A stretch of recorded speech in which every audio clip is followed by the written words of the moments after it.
Welcome, I'm Ukeme Isaac from Ultratech Systems. In this lesson, I will show you how to use different functions to extract different and valuable information from dates. So like what I have here, I have various dates here, and I have the weekday, I have the day, the month, the week, year, and the year. So basically, I want to find out which day of the week was this date. Was it the first day, the second day, the third, the fourth, the fifth, or the sixth day? And I'm going to find out which day, not even day of the week now, the day. Was it Monday, Tuesday, Wednesday, Thursday, Friday? And then I'm going to find out the month and then the week, year. Was it the fourth year of the week that we have this date falls into? Was it the sixth year? Was it the 20th year, the 45th year, or the 52nd year, or the 51st year? And of course, the year here. So let's get in. Now, firstly, I'm going to use the weekday function. Weekday function takes a date and returns a number between 1 to 7, representing the day of the week.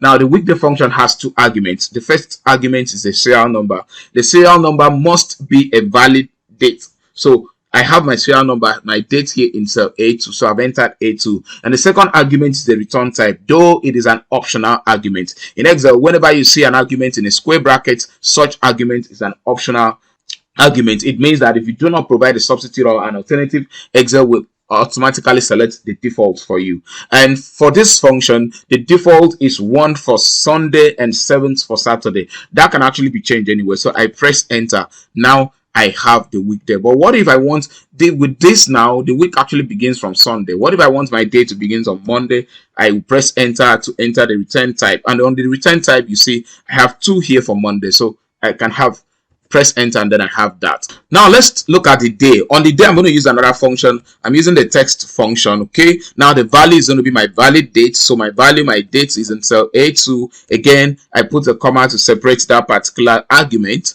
to move to the next argument. So I have the format text. The format text here now, I'm about entering a string, basically text. So this is going to be in quotes, and I'm looking for day. Day is going to be DDD, D into 4 places, and then you close that and close it and press enter. So what you have there. For the month, it's the same thing, similar thing, like I'm using the same function. So text, and the valid date is in cell A2. Again, the format text, this is going to be in quotes M. So you have your M, and then you close that and press enter. For the weekday, it's going to be a different function. I'm going to use a function called the week num. That's basically the week number. The serial number has to be a valid date. My date is in cell A2.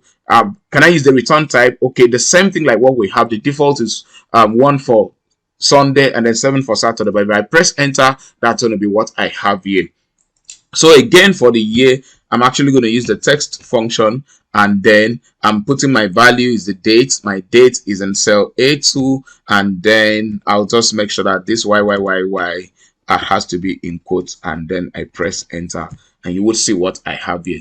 So if I make changes here, let's assume I want to change this date to the 15th of April. So this is April 15th, maybe 2005. I press enter. You've seen that all the details here has actually changed. Or probably this was on the 17th of October. So this is October 17th in 2001, for instance, and I press enter. You've seen all of that has changed. So that's it, good people. I've attached this workbook in the description, so you can just download and practice. I would like you to subscribe to this channel so that you can get notified when I post new videos. See you some other time. Thank you.